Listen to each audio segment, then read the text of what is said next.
Hello, how's everybody doing today? Wow, today.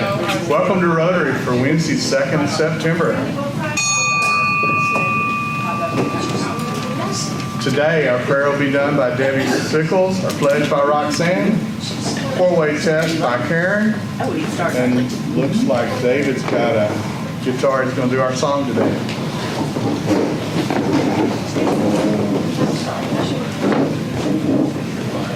Bow your heads. Dear Lord, we thank you so much for this beautiful day, this beautiful rain that you've blessed our land with. Please cleanse our land and heal our land. We need it so bad.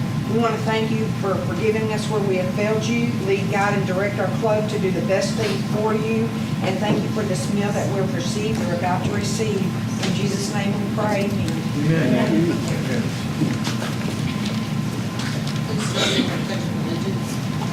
Allegiance to the flag of the United States of America and to the republic for which it stands, one nation, under God, indivisible, with liberty and justice for all. Please join me in the four-way test of the things we think, say, or do. First, This is the truth. Second, This is fair to all concerned. third, Will build goodwill and better friendships. fourth. Will it be beneficial to all concerned. All right, open up your little blue book, please. Let's do song number 36, page 50. And I learned this last night, so I hope this comes out all right. You're a quick learner. Yeah. Hey, look me over, song 36. You ready? Here we go. Hey, look me over, lend me an ear. Fresh out of clover, mortgage up to here. But don't pass the plate, don't pass the cup. I figure whenever you're down and out, the only way is up, and I'll be up.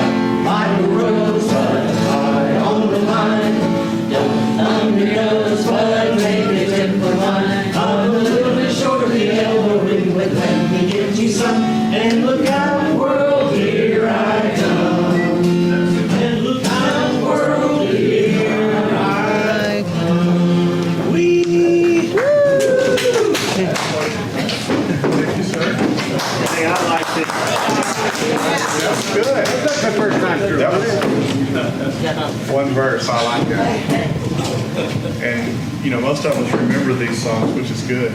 Hey, Willie, you want to see who's happy out here today? Let's see who's happy. Hey, I have your bucket. How did you come up with that? That's a good idea. Let's just see who's happy. I'll use this bucket and this mic. All right, we're looking for happy people. I think I know someone that's happy. Well, at this time tomorrow, we should be headed to the beach. That's happy. That's happy. And I'm so happy for the rain, and I'm also happy I made it home last night because, it was a flood. That's it. That's happy. That's happy. I'm glad you made it home, and we're glad you made it here. Oh, we got some more happy people in here. Oh, I'm just happy for the rain. Ah, happy for the rain. Are you happy, sir? Yep. Am I? Oh, you're on. I have a wonderful opportunity for somebody. We have an open slot on a bike ride for a rest stop at Captain. You get to be a captain. And the location is Lone Oak High School. So they have this system down there where the teacher, Susanna Williams, has her beta club. So all you have to do is go to the garage on Friday afternoon, pick up the goodies, and then early Saturday morning, take them to high school, and they do all the work. So if you want one of those opportunities, please submit resumes to me, and I will fix them. References, you need references. I got a question. Is that Miss Susanna? Is she single? I need to know. Anybody happy over here? We got some more happy people coming. There we go. I'm happy. Willie, you need to put my $4 in there. We can do that. I put $4 in for the 4 days that I spent in Mexico, waiting for last. And I just wanted to give a little update. All the resorts are at 30% occupancy. The trip through the airport, both of them were fine. The plane was full. It was American. It's full flight, which was a little unnerving, but everyone kept their mask on. And The resorts are all, have great protocol and standards. I felt very, very safe the entire time. I saw 15 resorts in 4 days. Oh, wow. Nice. I was happy. Rich was happy there. Thank you, sir. Got some more happy people over here. I'm so happy I finally hired somebody I am not alone. That's happy. All right, we getting more happy people over here. All right, thank you guys. Hey, we got some more happy people. Here we go. I'll go ahead and hop down into the haunted landmark announcements real quick. First off, we're very happy because a group of 4 of us got down there on Monday night with an auger from Home Depot that may not have survived the ordeal, but the nice Chinese quality product. Anyway, but we did clear the drains, and if you go down the steps over here, it is draining. So very, very good news there. That said, we are going to be back at it on Friday evening. So if or Thursday, tomorrow night. Okay, good. So if somebody wants to show up here, we've got some opportunities there. You may want to bring your rubber boots. I don't think you need it anymore, thank goodness. But we will start trying to pull some stuff out. Main thing I need tomorrow night, I need somebody with a trailer that wants to come over here and help get some of the signage and the plywood out and take it down to a car wash and hose it off, get it cleaned up, and then we'll store it up on this level so that we don't have to worry about it going forward. That is critical. So I'm going to pause right now until somebody volunteers to do that. Who's got a trailer? Because I can stand here all day. Just find somebody who's got trailers. All right, just to reiterate, these things don't happen unless we have volunteers. So we need volunteers. What do you need volunteer for one more time? We have to take the signs out from downstairs, and these are, 4x8 signs. Take them down to the car wash, clean them off, and get them ready, and then store them up here. So that's what we need. Is there anybody that has the ability to actually, minus the trailer, is there anybody that is willing to go to the car wash to actually physically do the cleaning? Because I can probably volunteer my husband in his trailer. When I come and pick up, I can volunteer. Yeah. So we need people to physically go and help him. I saw a hand from Mr. Carter. Thank you, Rich. Check my calendar, All right. That said, we also are going to need some committees starting up real soon. What our plan is for the parking lot is to get some chalk paint and paint those so that people will have different areas where they can social distance while they stand in line. So I need a committee of at least 2 people, maybe as much as 4, but they're going to be laying it out and then be responsible for chalk painting that so that we can have the people where they need be. Again, silence is not a good answer here, people. Chalk painting 2 nights a week. Yeah. So we've got that. In the future, also, we're going to need security, probably about 4 people to stand out there so that we can make sure that the people are standing where they need to in the lines. And then we're also going to try to do a mobile collection for a cash or card instead of having them go to the ticket booth. And the reason we're wanting to do that is so that when they come in, they go ahead, stand in line, and they're not crossing paths back and forth so that we can maintain social distancing. So that's something we're also going to be looking forward to. Okay? All right. So I was polite today, and from here on out, that's going to not happen. Okay? All right. Joe and I down. Joe loved it. He'll Thank be you. there. Okay. That guy was happy. All right. I appreciate volunteers. I put in $5, and it's $1 each for a new parking attendant.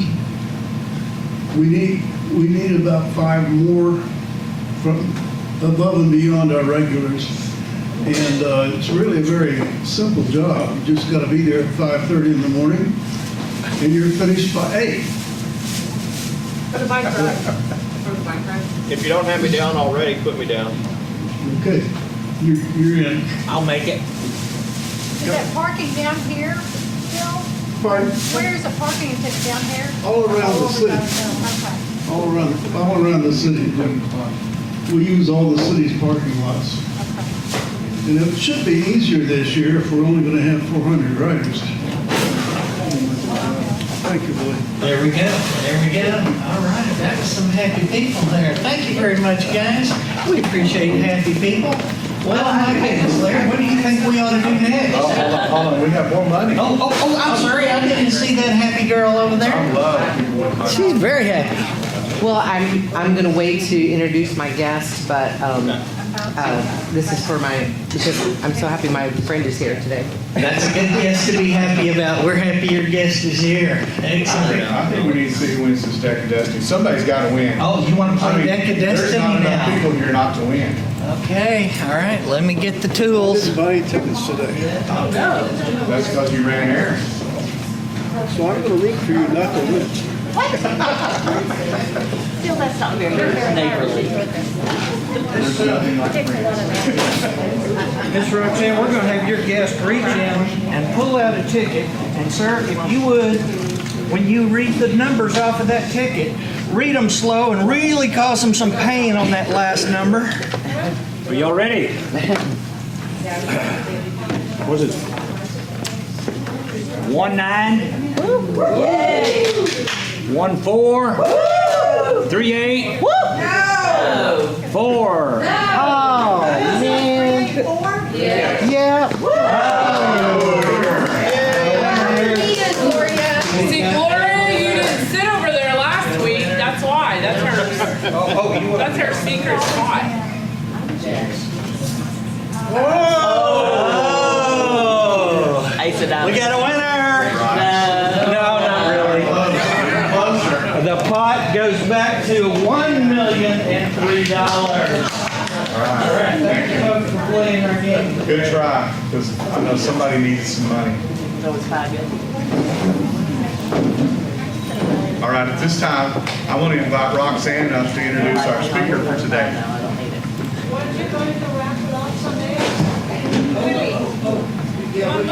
All right. Before we leave, we're raffling off eggs. Okay, I want to introduce you to my good friend Eddie Deen. He is the owner of the Eddie Deen Barbecue out of Terrell. Eddie is famous for his barbecue. He catered the inauguration for President Bush in Washington, and a couple of, I guess, what is it, last year? Time flies. He also did, was it last year? The governor's inauguration in Austin. Eddie also has several restaurants. He has the venue down in Dallas, the Edison, the Ranch. He's got Smoke Monkey. Is it Smoke Monkey? It is Smoke Monkey. We got two Smoke Monkeys. Over on 205, and then Hickory Roots Barbecue in Terrell. And so he's also a speaker, and he has a program that he shares with people, and he also goes into the prison system and works with them. So I'll hand it over to him. Hey, I appreciate you, Roxanne. That was probably the nicest thing I've ever heard. So I'm glad to get it here in Greenville. Anyway, Eddie Deen Company is a catering company. I got several businesses that I'm responsible for. But about 16, 17 years ago, the Army, Fort Sill, wanted better quality food at Fort Sill, and I'm a caterer, so they brought me in. And so I recognized something pretty quickly, that you had all these people in the kitchen cooking for the soldiers, but they really weren't cooking from the soul. Does that make any sense? Yes. You know, when you go to a place and you know there's somebody in the kitchen, there's really somebody in the kitchen. So I recognized pretty quickly there was all these people working, but there was nobody in the kitchen. Does that make sense? So anyway, what we were able to do is raise the level of, we call it vibrational energy in the workers. So next thing you know, they're working from the soul. So it's kind of like bringing the soul back to the body and the brain. Are y'all with me? So anyway, the Army's quality of food skyrocketed, and so I asked this question, in homeless shelters, what causes people to be homeless? And so could I actually go into a shelter and raise the vibrational energy in the soul? So the Army wanted me to go to Fort Hood, and I said, no, I'm gonna go back to Dallas, and I'm gonna figure out homelessness. So this lady who ran Reconciliation Outreach invited me to come in to actually try to figure out what causes homelessness. So I started showing up on a Wednesday around 7 o'clock to do a class. And about 6 weeks in this Wednesday class, I asked this question to these 20 ladies and 40 men. So there's 20 ladies over here. We start with this lady, and I said, when did you perceive your control was taken away? When did you perceive your power was taken away? Basically what I was asking, when did you lose your vibrational energy? Does that make sense? Are y'all with me? So this lady told me a story of a child herself of abuse, mental abuse, physical abuse, whatever it was. Then we went to the next lady, and she had a story nearly similar to the first lady. Then the next lady, then the next lady. They're all similar. But there was something very unusual about everybody in the room. Everybody in the room had this story of abuse, sexual abuse, mental abuse, physical abuse, abandonment. But the age was noted by a guy in the back row who just got out of prison. He said, Mr. Deen. I said, why? He said, everybody's a 5-year-old. I said, what do you mean? Every story was that of a 5-year-old child. Are y'all with me? Yes. Every person in the room. So the question is, on the way home that day, I want to know what happens to everybody when they're 5 years old? Everybody. No. You ride a bicycle. So I went to the shop and built a bicycle, and I put an extra gear in it. That when you turn right, the wheel goes left. Can you imagine that? Well, you got to. I got it back here in the back. Okay. We got some volunteers. Larry, you going to come up too? Who else? Willie said he's going to give it a try. Okay, so here's the bicycle. So what we're trying to do here today is find truth. We're trying to find truth. I know the 4-way test. Is it the truth? All right, so here's the question. Let me show you that McKinley Road. So what you got to do, guys, is turn right to go left.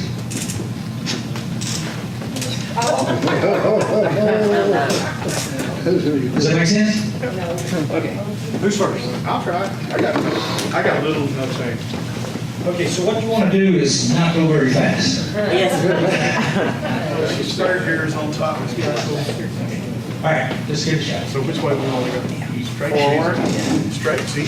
Okay, what's going on, Larry? What's going on? It's habit. You fall into a habit. Okay, so when you're 5 years old, you're programmed, right? Yes. To ride what bicycle? This bicycle? Yeah. No. No. Which bicycle? The bicycle you have. The other bicycle. Yep.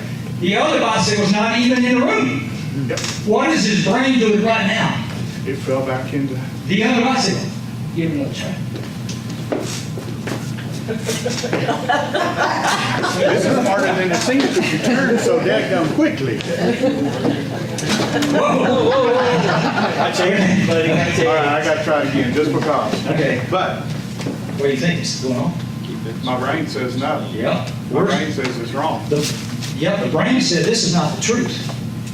The truth is the other bicycle. You don't get that? And the other bicycle's not even in here, not even in the room. It's hard to do. All right. Come up, David. Man, those stairs are blocked. Well, you can't do it, I can't either. So Be careful. So why do you think I built this bicycle? Why do y'all think I built it for? Because you're crazy. You're a good background. It's impossible, it really is. Okay, so nobody, of the thousands of people who got on it for the first time cannot ride it. Nobody. Okay, so how long did it take me to learn how to ride this bicycle? 6 years. About that, 6 years. The reason I did not want to learn how to ride this bicycle is because it's very dangerous. Y'all understand how dangerous it is? Yeah. You can't ride it on yourself. Okay? And sometimes if you're really, really tired, your brain doesn't know if you're supposed to go right or left in the car. Just think about it. You're driving, I want to go right, and you just turn left. Oh, that's dangerous. It's very dangerous. So that's happened to me. So as soon as my brain flipped to being able to ride this bicycle, what did I have to do? I had to get on a regular bicycle and get my brain to adapt to both bicycles. Because if my brain is just adapted to this one, driving a car is complex. Does that make sense? Are you all learning something today? So the truth is, Larry and David can ride a bicycle. Yeah, that's a lot of truth. He can't ride my backwards bicycle. But if these guys were to practice and practice and practice, practice and practice, eventually their brain will flip. There's an area of the brain that governs reason. It's called the right dorsolateral prefrontal cortex, and it governs reason. If you compromise that area of the brain as a child, or program that brain as a child, then subconsciously, your brain will subconsciously go back to the other bicycle.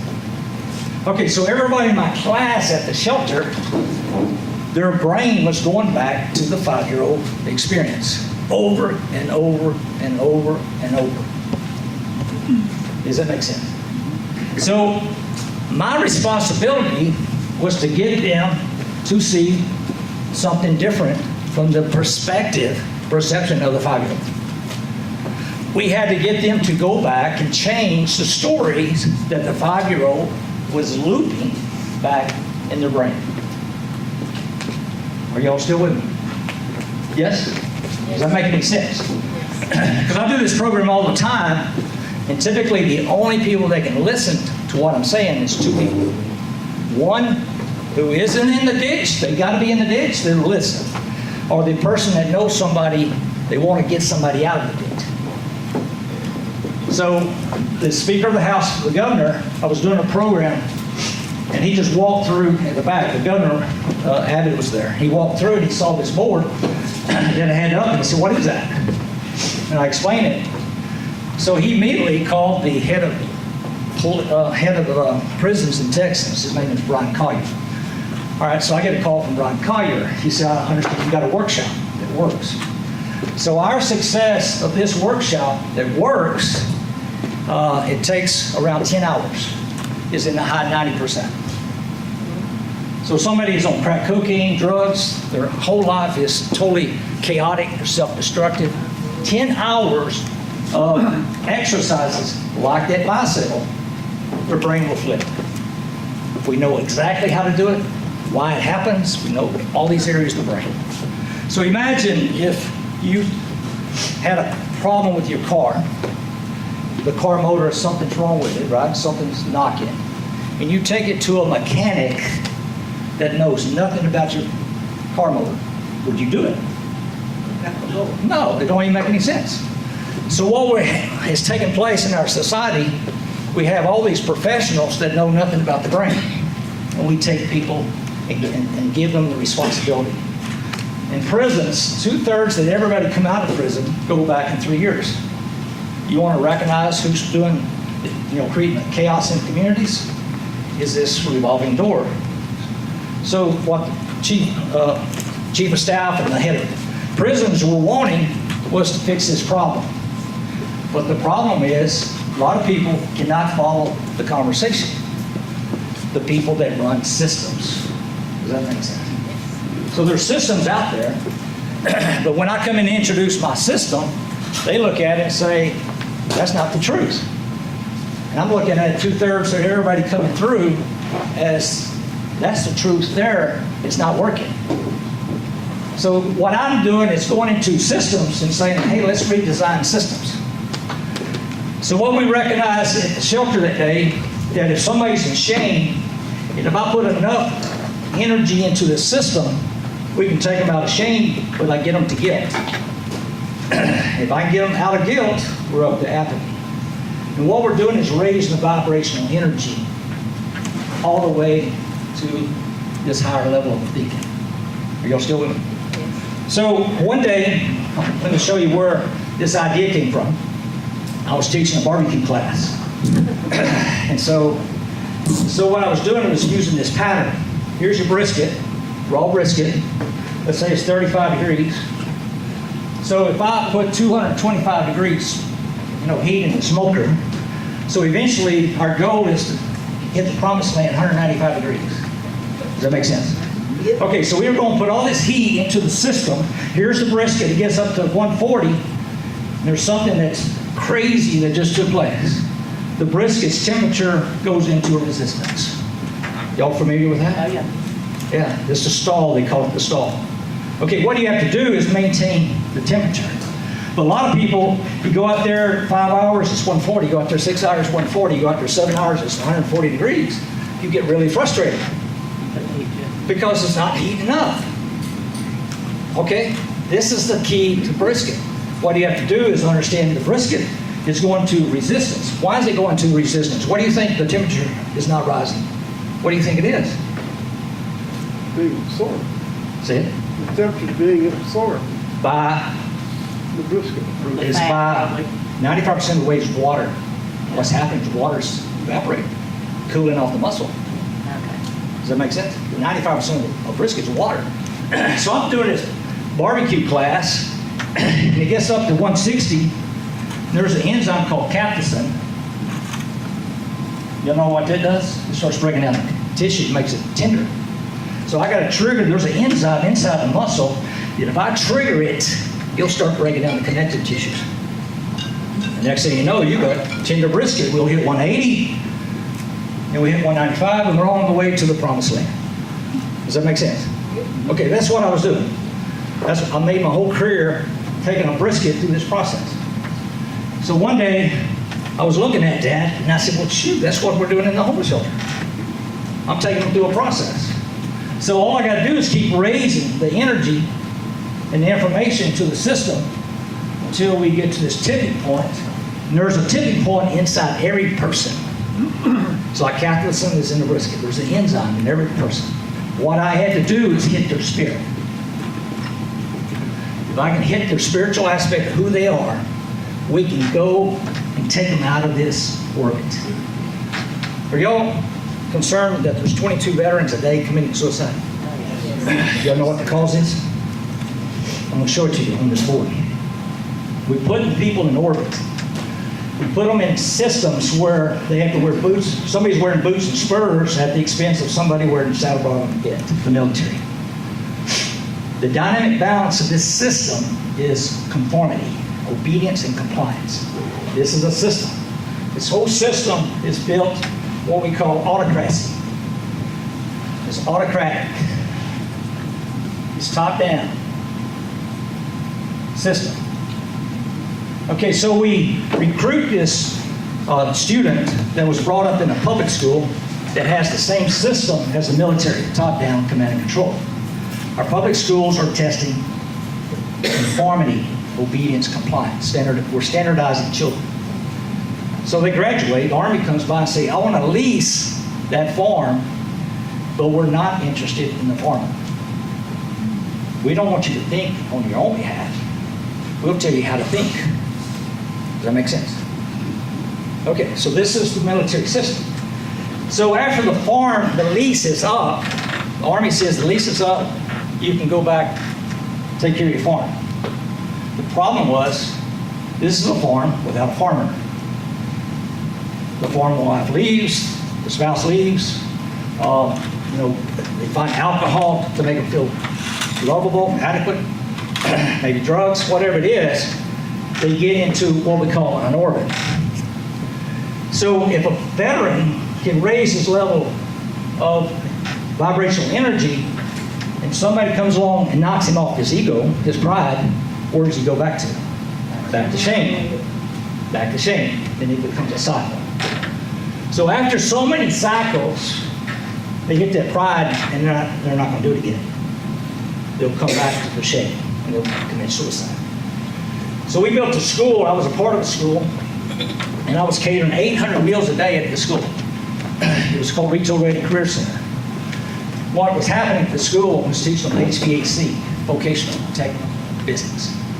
So in 42 days, a veteran could learn how to fix an air conditioner, and the student was not our customer. Who was the customer? It was the hiring community. The product was the student, but the producer of the product was not the school or the teacher. It was the student. It was the veteran. The objective is to get the producer, the farmer, back to the farm. If a barn bring the ship, we got to bring the captain back to the ship. What did I have to do at Fort Sill? I had to get the captain back into the ship. I had to get the soul back in the body. Does that make sense? So this is a program. So we had a program in Garland, Texas, in 42 days. You had a great job. You had the highest placement rating of being school in America, 82.5%. It was crazy how successful. Every 6 weeks, we graduate 250, 300 veterans. My responsibility, I went to owner of the school. I was a caterer. I would feed them breakfast, lunch. But anyway, 3 years ago, on September the 20th, there were 60 FBI officers with little guns, big guns, and lights come into the school. You got to remember, all the students are veterans. 60 FBI officers, the day before, they did civil forfeiture on the bank accounts and wiped out millions and millions of dollars of the school's money. That was 3 years ago. What was the school doing? The school was teaching veterans how to pick themselves, how to believe in yourself. And when you can believe in yourself, you see you have nothing but opportunities, potentially, because it's coming from within. So the FBI came in with a system, a top-down command and control, boots and spurs. They were representing the VA, Veterans Administration, OIG. The school was charging $20,000 per veteran for 42 days. They thought it was fraud. The comparable school was 2 years. But the problem was, you go to 2 years to these HVAC schools, they never brought the producer back to the product. The farmer never come back to the farm. They graduate and they keep fixing air conditioning. So all these employers, business owners, didn't want the product because they had to spend 6 months trying to teach them how to fix an air conditioner. So this school was all about something very simple. We got to get you to believe yourself. Believe in yourself. That's how it works. First 21 days, you understood the parts of an air conditioner. The last 21 days, you understood how the parts interacted. The properties of an air conditioner are the product of all the interaction of its parts. If you're going to fix a motor, you got to understand how everything exchanges energy in the system. You got to fix the interaction between the parts. So to me, there's only two systems that's out there: the top-down command and control, and this other system, which there's no weapons. If y'all want to get rid of guns in school, you know how to do it. What do you think? All you have to do is something really simple. Get rid of grades. What does grades measure? Everything that this chart doesn't measure. A grade measures conformity, obedience, compliance. If you want to test a child, test their ability to be concerned about everybody, creating friendships, being a benefit to other people. In business, what do you got to do? You got to be a benefit. If you're not a benefit, you don't have a business. The Rotary should exist based on the fact of these four-way tests and measurement. That's what you should measure in public schools, not they're memorizing something for a test, because all it's doing is diminishing the captain of that ship, the farmer to that farm, the soul. So public schools has to be redesigned. We redesigned an educational system that was incredibly successful, and our government come in and say, you can't do that. We're on our 5th federal judge. 4 judges recused themselves. Nobody wants to make a decision. So you go through this process and they quit. You go through another judge, he quits. Another judge, 4 quit. We're on the 5th one. And they won't make a decision. Why? Because they've never seen anything like this before. They've never seen an educational system like this before. But I've been doing this for 17 years in homeless shelters. Helped over 30,000 homeless people become this and got out of here. It's like a brisket to me. What I have to do, I got to take to enlighten. I got to bring them a vibrational energy within the person. Who does it? It's not me. I get the individual. If a body brings a car, not only they're the driver, they're the mechanic of the car. They fix their own brain. How they do that? They go back and change the stories of the 5-year-old. Larry, you can ride that bicycle if you go back and change the story of the 5-year-old that was programmed on the other bicycle. How you have to do it is repetitious. Repetitious over and over and over. The other is we put intellectual differential experiences. I got over 150 of those type experiences that you had with the bicycle. If that don't get your attention, David, I got something else. I got something else.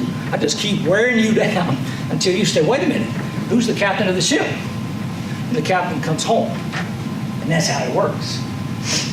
So if you want to get rid of guns in schools, easy. Let's raise our kids in this type of system. Let's measure ability to be intuitive and curious and creative and magical. Let's fire up the spirit, the soul in the child. Let's not kill the soul. Because all you're doing when you measure for obedience and conformity, you're measuring for their ability to take shame. The opposite of courage is not cowardice, it's shame. It's tied to conformity and obedience. So all these systems that you see out there, that somebody's wearing boots and spurs at the expense of somebody's wearing a saddle bra on a bit, that's an autocratic system. But how did our government start following this pattern instead of this pattern? Benjamin Franklin was all about this. Not only he was a conservative, he was a liberal. A liberal wants new experiences. A conservative wants to put it in a system that it works for everybody. He wants to follow those 4-way tests. So we all in this room should be conservative liberals. But what we got in our society is illogical conservatives. I see them in this, and illogical liberals. The illogical conservative says, we're going to do whatever it takes to protect these rotten apple barrels. No matter what it takes, we're going to protect them. The liberal, illogical liberal says, but I'm wearing a saddle bra on bed in that system and I don't like it. The problem is that creates a war between these two entities. One's toxic, one's polluted. The two pieces in the same pot. They're not Benjamin Franklin. Benjamin Franklin is going to be on that side of the equation thinking about courage, neutrality, and willingness and acceptance and reason. They're not going to be over here with shame, guilt, apathy, fear, and anger. They're going to think about how society should win. So you guys got the platform over here to take everybody to the system. Does this system exist? Yeah, it's called democracy. What is democracy? When me and you feel equal, we can be free. The only dimension we can be equal is that dimension of the soul, that consciousness, the thinker, the experiencer, the farmer, the captain, the pilot in the plane. 22 veterans a day are becoming planes with no pilot since our school was shut down. Imagine this number, 20,000 veterans have committed suicide in America. I get emotional because it's so simple of a fix. When you believe in yourself, you believe in possibilities. Every veteran should be graduating and exiting the military with the idea they can believe in themselves. That's not how they were brought up. They were taught that they had to believe in somebody else's perception, script, story. They're not coming out with the idea that they can believe in themselves. Look at our policing. I was teaching this idea in the Dallas Police Academy. Why? Because these police officers are thrown into an orbit of this, and they're dying. Or they're going to kill somebody, and they're going to jail. Why not create a different system? So I was explaining this system. I brought my backwards bicycle. So the objective was to keep these police officers from dying on duty because they go into an environment where they had no control of their brain. They were feeling greater than their thinking. Why can't you ride that bicycle? You're feeling greater than your thinking. You had no control of your brain. We throw you into an environment where you have no control, the next thing you know, you get hurt, or you hurt somebody that shouldn't have been hurt. And that's it's unfair to police officers. So I introduced this program to the police, and after a while they shut me down because it didn't look like this. Boots and spurs out of wrong bit. It's the wrong system. It's unfair. This system is unfair to our police officers. So if you really want to back the blue here, Because if you say, I'll back the blue with this idea, you're not backing the blue. You're not concerned about the veterans if you want to maintain and preserve this system. Does that make any sense? So basically, I've been doing this so many years, and it's so frustrating to explain this concept, and it's hard for me to get somebody at the top of the boots and spurs to understand what the hell I'm talking about. So I keep pushing. I'm a caterer. I make my money by catering. But you saw what happened with the pandemic. I've been self-supporting my nonprofit for 17 years. It's called Internal Freedom. Put probably $4 million in it, my own money. But right now, it's a pandemic. There's no catering, there's no income. So I'm challenged to how to get this idea out, because this explains everything. If you want to cook a brisket, that's all you want to walk away with. Here's the formula, here's the secret. It's simple. You want fried chicken? Same formula. Just different temperatures. 350. You're going to get about 165. You know, it's going to go up. It's going to go in resistance. All that blood's got to turn into juiciness. Next thing you know, you hit a tipping point. You're up to the promised land. You got good fried chicken. My mom was named Mary Sue. She was, my dad was 102 when he passed away. That was a few years ago. So my mom passed away a few years ago, but she had the best fried chicken you would ever imagine. So my son and another guy and myself, we opened up Mary Sue's Nashville Hot Chicken in Forney, Texas. We took the same idea. We got to take care of all our customers to the promised land. You got to fall in love instead of just desire. They were the opposite. You got to fall in love. You got to fall in love with life. And so basically, our plans is to bring one of these Mary Sue's Nashville Hot Chicken to Greenville. But the idea is that it's something different than what we're actually doing. What I want to do is bring these veterans, get our school back open, and do a culinary school. And teach these guys how to run a business. And set them up in a franchise or something where they follow the recipe. Next thing you know, they're self-governing. They can pick themselves. And when you pick yourself, like I said earlier, you can self-govern and self-direct. And you can have belief in yourself. And when you have belief, there's opportunity, there's potential. So no matter what problem there is in business or situation or community, it's all on the board. If you raise the vibrational energy in your community, which is exactly what that four-way test is saying, it's got to be a benefit. Next thing you know, you live in a community where there's no weapons. You want to get rid of racism? It's real easy. Get rid of the system. Racism is a tool in the system because everybody in the system believes there's limited power in the system. So if we all in the same system and we believe there's limited power, that's why we got to bring in weapons to try to jockey for redistributing the power in the system. All of a sudden, David's over here has got the boots and spurs. I got saddle bra on my bed. I got to do something to disempower him so I can wear the boots and spurs at his expense to wear the saddle bra on my bed. It's a war that's going on in systems. But creating a democracy where people can think, and all of a sudden you eliminate this idea. So police, military, education should be looking at how do we get rid of the weapons in our system. If you want to get rid of racism, easy. It's where we're all focused on being a benefit to other people. If we're focused on making the world a better place, there's no room for racism. Sexism, it don't even make any sense because we all believe we got power within ourselves to do whatever it takes to set the stage for the world to be a better place. Any questions? Any thoughts? Did I just blow you away, Larry? So I got you started in this, other than Fort Seal? all in. Well, Fort Seal triggered, then I wanted to figure out homelessness. And it was 6 weeks when I asked that question and I saw it. And I started teaching barbecue class. I charged people $75, $150, teach them how to cook barbecue. And I started seeing the homeless shelter class and the barbecue class was the same class. If you're going to cook a good brisket, you got to have a soul. You got to have somebody inside that said, I believe I can do this. Because you got to get in sync with all the universal laws of cooking barbecue. The temperature of the wood itself, the kind of wood you use. There's a lot of forces that goes into cooking barbecue, 16 hours. Now, chicken is a lot easier. Tender is about 4 minutes. So you can make a whole lot. Correct your mistakes a lot quicker with chicken. But brisket is completely different.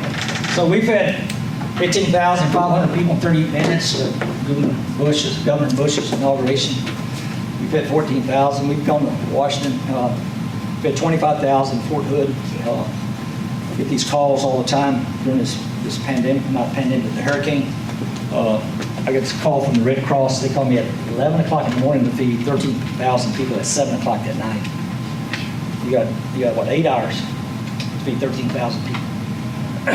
To me, it was a walk in the park. You know why? Because I believe in myself that I got the power within myself to get it done. All I have to have is relationships. Enough people that said, hey, I want to help you. So that's the key, is the relationship, the interaction between the parties. Yes, ma'am. So in that 8 hours, did you do the barbecue or did you? Oh, it can't be barbecue. Of course, they're chicken. I call Pilgrim Pride. This is no lie. I wrote down how much I need. I needed 5,000 pounds of chicken to do this thing, right? So I called Pilgrim's Pride and I said, y'all have a chicken that is already cooked and all I got to do is reheat and serve, you know, but it's going to be a law of nature. And so I was talking to the guy at Grand Prairie. He said, yeah, I got it. And I said, how much you got? He looked on this thing, multiplied up, exactly 5,000 pounds. I didn't tell him how much I needed. I said, you have the power to bring it to the Dallas Convention Center in 1 hour. He said, we'll get it done. So I had all the vegetables going to the Dallas Convention Center, but I had one problem. I didn't have a kitchen. They were coming to the Dallas Convention Center, so I go to the Dallas Convention Center. I go up to the guys who run the kitchen. I say, hey, y'all got a kitchen I can borrow? They said, no. Okay, I already got all this food coming. He said, no. You know, I said, what are you ever going to do with all these people? We can't do this. It can't be done. I said, well, I got all this food coming. I said, if they're not coming to my house, they're coming to your house. I'm over here to protect you. I'm here to help you. And he said, well, you got all this food coming? And I said, yeah. Well, I need a kitchen. So at that point, I was teaching at this homeless shelter, and I called over there, and I had about 50 people show up to help open up boxes of chicken. So next thing you know, we got it all hot, served, and fed 26,000 meals at the convention center that weekend.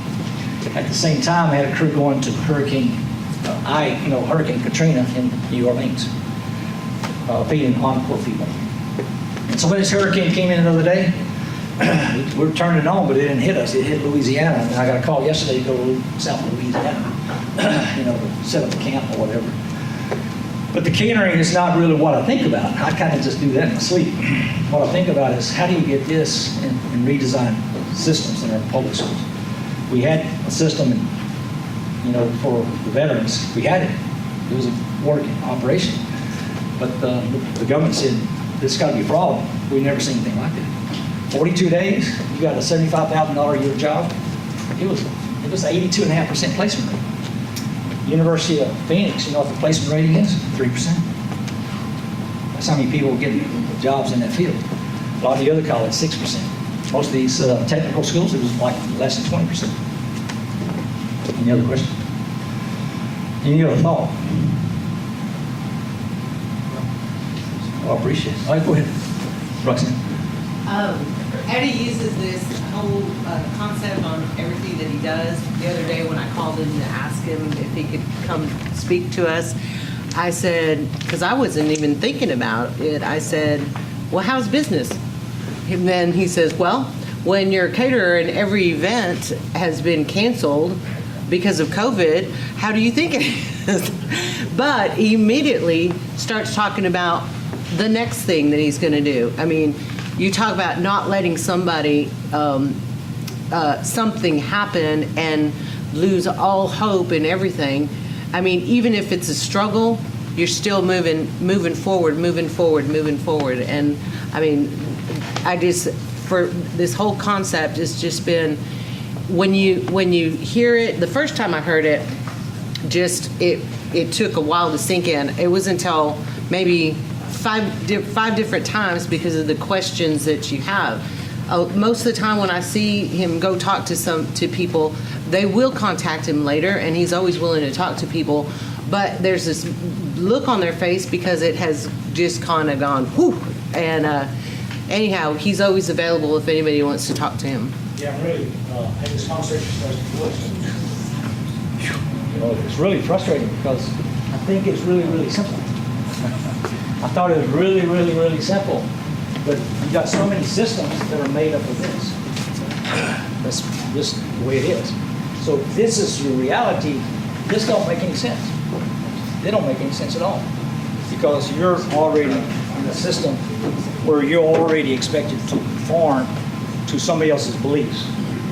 And that's where our challenge is, because basically we're in this situation where we're very divisive in our politics, but we're just two peas in the same pod. I have a question. Yes, ma'am. I'm going to go back to your restaurant idea here. If, because I'm working with one right now, if you, and we're about to try to standardize everything and make it so the brisket would be cooked the same every time, or the hamburger would be cooked the same every time. But then what does that do to your cook? If like an Applebee's has to be standardized, so every single Applebee's you walk into is the same. But what happens to their cook through this process because they have to be standardized? What if they go in orbit? Right. So what is that solution? How do you cater and keep everything the same in different locations? What do you do for your cook? All right, the cook cannot see himself as a robot extension of the machine, or a robot. That's the problem. What he has to think about, whatever he prepares, he's got to think about the customer experience. Right. This is how I take that employee to this way of thinking. Have you ever bought milk in a grocery store? Yeah. All right. Anybody else bought milk in a grocery store? Of course. All right. It's a lie. It's a lie. If the milk was sour, did you get what you wanted? No. All right. So are you going to the store to buy milk or benefits to milk? Because if you're just buying milk, you should be happy with the sour milk. Is it milk or benefits? Which is it? It's good milk. I want. Is it milk or benefits? Yeah. Which is it? See, the body and brain, the ship is going to buy milk, the captain is going to buy benefits to milk. That's what this is about, the last one, the benefits. Does Greenville need the Rotary? Yes. No, they need the benefits of the Rotary. Does that make sense? It definitely needs us. You see the difference? Yes. One, you're serving the community. One is y'all just meeting and have a meeting and nothing ever changes in the community. But if you're out there being serving the community, you're being a benefit. Does that make sense? Yep. So even though my mom has died, many years ago, like 1999, 2000, but I still receive the benefit because of this. Now, if she gave me all this, I wouldn't be here. I wouldn't be in business. I would be in prison. That's just how it goes. Raise a 5-year-old in shame and guilt and fear. You're just planning a future of drug addiction, helplessness, disempowered, low vibrational energy. Does that make sense? Is that all right? So the question. I get that. So your chef is wanting to get this He has to see that it's got about love from what he gives to his patrons. It's not about the product. It's the benefit of the product. Okay. So he's got to connect to the soul of his customer. It's the experience that It's they the get getting That those makes sense. programs. Joy on people's faces. Yep. So the benefit of story. Why is social media working so strongly today? Stories. If you don't have a story, you're kind of oblivious. You're just left out. It's like if somebody takes a trip, they're not worried about being on the boat, they're worried about the experience of the trip. Yes. How's that go? Yeah. And it's Ain't nothing like throwing a travel agent under the bus. I love it. Hey, I'm good thank with you. that. Hold on. She's got one more. Yes. Do all your restaurants have standardized recipes for all your restaurants to go by? All the restaurants, I got different names, we give everybody freedom And that's what I was- to improve the experience. Like if all of a sudden, they won't mess with the barbecue sauce, the basic, but they might say, well, let's add chipotle and have Eddie Deen chipotle barbecue sauce at that station, or at that store. I give people freedom to think. I gotta have them thinking. The worst thing you can have is all these employees that feel greater than they think, and that's a big problem. Also, they feel greater than they think, and I'm over here saying, no, I want you to think greater than you feel, because you got to be able to adapt to the pandemic. You got to adapt to your customers. You got to be able to adapt and do whatever it takes to see reality, the truth. The truth is, everything y'all are doing over here is on that board, on that 4 ways. It's there. Why not take that to the public schools?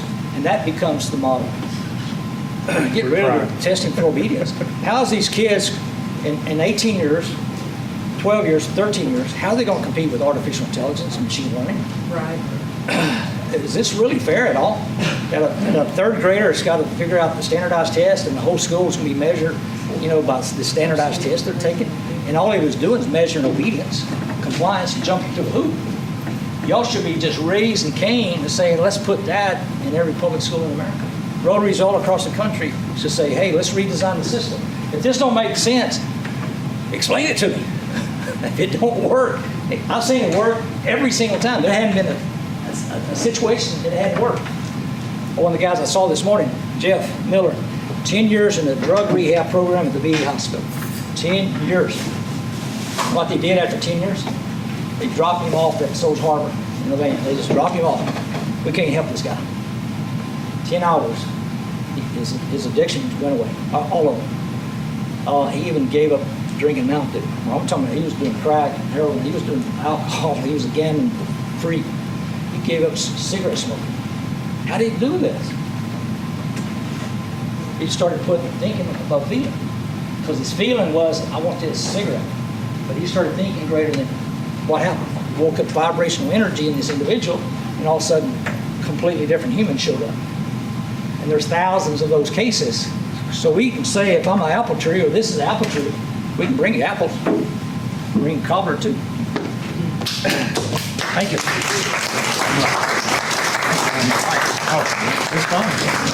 After that, I want to fix. All right, before you run off, Willie, how many eggs do you have over there? How much do you have? Cartons of eggs. You want to raffle the cartons off? Who wants to raffle? All right, Willie. How much are they? $4 a carton. $4 a carton. So we'll give you $20 for $4. $4 for 4 cartons of eggs. That's $4. Uh-oh, I got them all sold in the morning. There we go. That's easy. There we go. This is our day at Rotary. Thank y'all so much. Mr. Deen, appreciate it. Don't leave. I got a question for you.